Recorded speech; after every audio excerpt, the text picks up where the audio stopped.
السلام علیکم ورحمۃ اللہ وبرکاتہ۔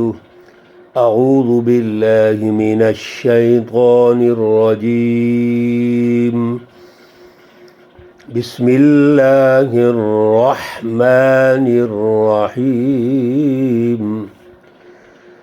وما أنزل الله من السماء من ماء فأحيا به الأرض بعد موتها وبث فيها من كل دابة۔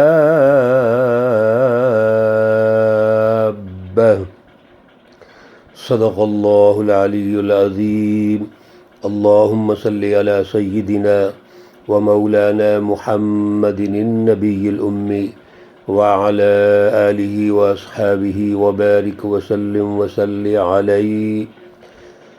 معزز سامعین و سامعات، پارہ نمبر 2 سورۃ البقرہ، آیت مقدسہ نمبر 164 ہے۔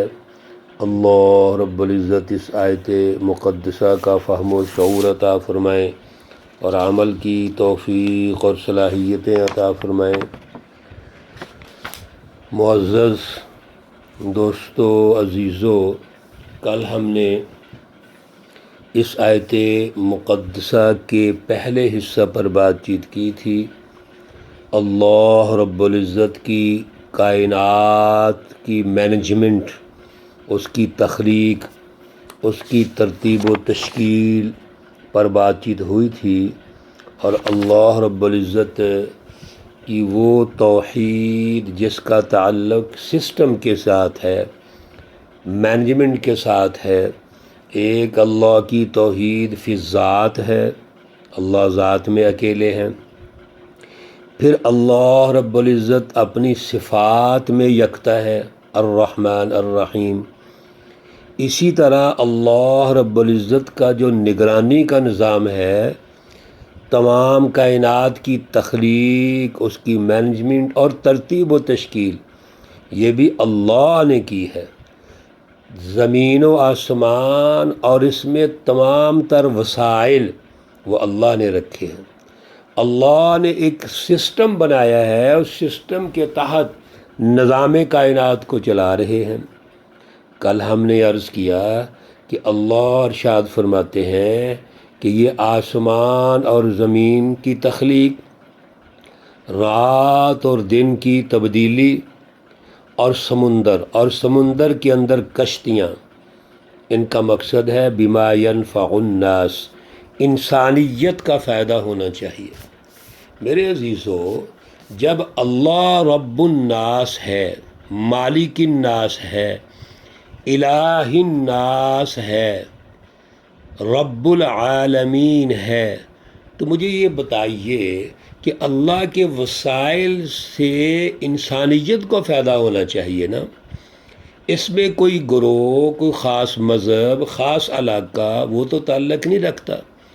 علاقوں کی تقسیم اور حد بندی وہ تو ایک علاقائی مینجمنٹ کے طور پہ ہو سکتی ہے، لیکن اللہ کے وسائل جو نکل رہے ہیں جن جگہوں پر، اور جو ان علاقوں میں لوگ رہتے ہیں، اس میں تو سب برابر ہیں، سب پر اللہ کے وسائل پہنچنے چاہیے۔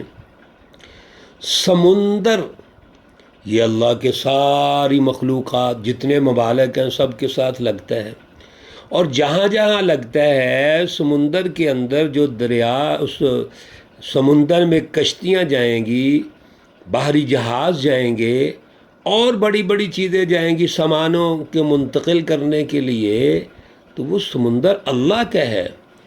اس پر کنٹرول انسانیت کا ہونا چاہیے، سب کو فائدہ ہونا چاہیے، سب کو راستہ ملنا چاہیے۔ اللہ رب العزت آگے ارشاد فرماتے ہیں وَمَا أَنزَلَ اللَّهُ مِنَ السَّمَاءِ مِن مَاءٍ، آسمان سے جو اللہ نے پانی نازل فرمایا ہے۔ آسمان کی تخلیق پہلے اللہ نے ارشاد فرما دی، اب آسمان سے اللہ بارش نازل فرما رہے ہیں، آسمان سے پانی نازل فرما رہے ہیں، اس سے کیا ہوتا ہے؟ فَأَحْيَا بِهِ الْأَرْضَ، پس اس نے اس کو زندہ کیا اس پانی کے ذریعے سے، بعد موتها، اس کے مرنے کے بعد، یعنی بنجر ہونے کے بعد۔ زمین بنجر ہو گئی، زمین پانی کی سیرابی سے زندہ ہوگی، اور پانی کہاں سے آ رہا ہے؟ آسمان سے۔ میرے عزیزو، آج تو پانی ہم نے زمین سے نکال لیا، آج ہم نے سائنس کے ذریعے سے نئی نئی ایجادات ہو گئی ہیں، پانی کو ایک جگہ سے دوسری جگہ منتقل کر دیا، نہری نظام بن گیا، دریائی نظام موجود ہے، اور پھر جو آسمان سے پانی نازل ہوتا ہے اس کو ہم نے مفید بنا لیا۔ کتنی بڑی سائنس ہے یہ کہ آسمان سے پانی نازل ہوا، یہاں تو اللہ نے ارشاد فرما دیا کہ وہ زمین پر جب نازل ہوتا ہے تو بنجر زمین سیراب ہوتی ہے، اور وہ انسانیت کے فائدے کے لیے زرخیز ہو جاتی ہے۔ اب سائنس نے کتنی ترقی کی، لیکن آج کے دور میں بھی جو جدید دور ہے، حیرانگی کی بات یہ ہے کہ جب آسمان زیادہ برستا ہے، پانی زیادہ آتا ہے، تو جہاں پر سائنس کی بجائے جہالت غالب ہے، جاہل حکمران غالب ہیں، وہاں پر اللہ رب العزت کی جو رحمتیں ہیں وہ ختم ہو گئی۔ اس اللہ کی رحمت کو روک ہی نہیں سکے، پانی کا فائدہ نہیں اٹھا سکے۔ تو اللہ رب العزت پہلے دور میں تو ہوتا ہی یہ تھا کہ آسمان سے پانی نازل ہوتا تھا، زمین سیراب ہوتی تھی۔ وَبَثَّ فِيهَا مِن كُلِّ دَابَّةٍ، اللہ رب العزت نے اس میں تمام حیوانات پھیلا دیے۔ زمین کا جب آپ جائزہ لیں گے تو زمین پر رہنے کے لیے اللہ کی تمام مخلوقات، دابہ، جتنے بھی حیوانات جاندار اللہ کی مخلوقات ہیں وہ زمین پر ہیں۔ پھر وَتَصْرِيفِ الرِّيَاحِ، اور ہواؤں کے رخ بدل دیے۔ ہوا چلتی ہے، یہ بھی ایک سائنس ہے، اور ہوا کی ایک ترتیب اللہ نے رکھی ہوئی ہے۔ مسئلہ یہ ہے جہاں سائنس موجود نہیں ہے، جس کے پیچھے جدید عقلی ترقیات موجود نہیں ہیں، وہاں پر ہوا بھی نقصان دہ ہے، بارش بھی نقصان دہ ہے، اور وہاں پر بس دعائیں ہم کرتے ہیں۔ بارش کی ضرورت ہے تو دعائیں کریں گے، گرمی ہے تو ہوائیں مانگیں گے، اور جب ہوائیں اور بارش آ جائے تو ہم روک نہیں سکتے۔ میرے عزیزو، یہ تو سب اللہ کی نعمتیں ہیں۔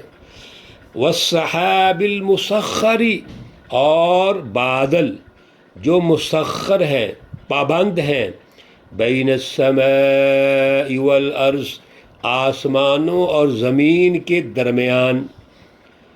آسمان اور زمین کے درمیان بادل ہیں، بادلوں کو اللہ نے پابند بنا دیا ہے کہ آپ نے برسنا ہے، اور برس کر زمین کو سیراب کرنا ہے، انسانیت کو پانی پہنچانا ہے، فائدہ ہونا ہے انسانیت کا۔ یہ جتنی چیزیں ہیں میرے عزیزو، اب ترتیب سے گن لیجئے۔ نمبر 1، آسمان اور زمین کی پیدائش۔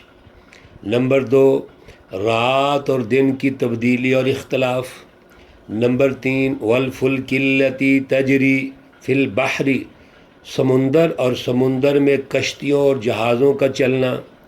نمبر 4، آسمان سے پانی کا نازل ہونا۔ نمبر 5، زمین کو سیراب کرنا۔ نمبر 6، پوری زمین پر اللہ کی مخلوقات پھیلی ہوئی ہے۔ نمبر 7، ہواؤں کا چلنا اور ہواؤں کا رخ تبدیل ہونا۔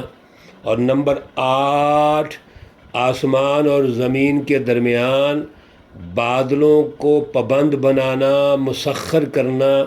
اللہ فرماتے ہیں لآیات، میرے عزیزو یہ آخری جملوں پہ غور کیجئے، اور یہ ہے اہم ہمارا وہ غور و فکر کا جو سلسلہ ہے اللہ فرماتے ہیں لا آیات، لام بھی تاکید کے لیے، البتہ یہ نشانیاں ہیں، دلائل ہیں، لقوم، اس قوم کے لیے، یعقلون، جو عقل رکھتی ہے، وہ قوم جو سوچتی ہے، غور و فکر کرتی ہے، جس میں عقل و شعور ہے، اس کے لیے نشانیاں ہیں۔ پتہ یہ چلا اللہ رب العزت کی اس تربیت سے کہ تمام کائنات کی مینجمنٹ انسانیت کے لیے ہے۔ اب انسانوں میں جو عقل والے ہیں، شعور والے ہیں، اعلیٰ فکر والے ہیں، وہ قائدین ہیں، سماج اور معاشروں کی تشکیل کے لیے یہ قیادت ہے، جو انسانیت کے قائد بن سکتے ہیں، ان کے لیے یہ نشانیاں اور دلائل ہیں، تاکہ وہ غور و فکر کریں، اللہ رب العزت کی اس کائنات سے فائدہ اٹھائیں، اور ایسا عادلانہ سیاسی اور معاشی نظام تشکیل دیں جس سے بما ینفع الناس، پوری انسانیت کو فائدہ ہو۔ میرے عزیزو، اللہ رب العزت مسلسل ہماری یہ تربیت فرما رہے ہیں کہ ساری کائنات کے خالق و مالک و رازق اللہ، ہم سب برابر اللہ کی بالادستی ہونی چاہیے، توحید کا اعلیٰ نظام قائم ہونا چاہیے، توحید فی الذات، توحید فی الصفات، توحید فی الافعال، مینجمنٹ سب اللہ کے قبضے اور کنٹرول میں ہے، تمام نظام، تمام ادارے اسی کے کنٹرول میں ہیں، اسی کی بالادستی ہونی چاہیے۔ یہ ہے میرے عزیزو توحید، یہ ہے سائنس، یہ ہے جدید دنیا میں آج اور قیامت تک کے لیے ترقیات۔ لآیات لقوم یعقلون۔ اور جہاں عقل مارو پروگرام ہو، جہاں پہ محض ہواؤں کے اندر بیانیے ہوں، جد و جہد کوئی بھی نہیں، اور اللہ کی نافرمانی ہو، کفر، شرک اور نفاق غالب ہو، وہاں میرے عزیزو سائنس کہاں سے آنی ہے؟ وہاں سائنس وہی ہوگی جو آج موجود ہے، رٹے والی سائنس، عقل مارو سائنس۔ آج دنیا کہاں ترقی کر گئی اور ہم کہاں بیٹھے ہوئے ہیں؟ میرے عزیزو، اصل میں یہ ورثہ سچی جماعتوں کا ہے، وہ اعلیٰ قیادت جس کی اعلیٰ فکر ہے، اعلیٰ جد و جہد ہے، وہ ہے انسانیت کے قائد، اور یہ اللہ کی رہنمائی، اور یہ ہے سچا علم۔ لہذا کتمان علم اور کتمان حق کو چھپانا اور علم کو چھپانا، یہ تو عقل کے خلاف ہے۔ عقل تو یہ ہے کہ انسانیت میں سائنس پیدا کرو، ان کو ترقیات سمجھاؤ، وہ آگے نکلیں، اور اللہ کے وسائل پر ریسرچ کرو، خریدو، اللہ کے وسائل دریافت کرو۔ اللہ دیکھو کس طرح برکتیں اور رحمتیں نازل فرماتے ہیں۔ اللہ ہمیں اعلیٰ شعور عطا فرمائے، اللہ رب العزت ہمیں عمل کی توفیق اور صلاحیت عطا فرمائے، اللہ رب العزت تمام بیماروں کو شفائے کاملہ عاجلہ مستمرہ عطا فرمائے، اللہ رب العزت تمام مرحومین و مرحومات کو جنت الفردوس میں اعلیٰ مقام عطا فرمائے۔ ربنا تقبل منا انك انت السمیع العلیم وتب علینا انك انت التواب الرحیم، وصلی اللہ تعالی علی النبی الأمی محمد وعلى آلہ واصحابہ اجمعین برحمتک یا ارحم الراحمین۔ السلام علیکم ورحمۃ اللہ وبرکاتہ۔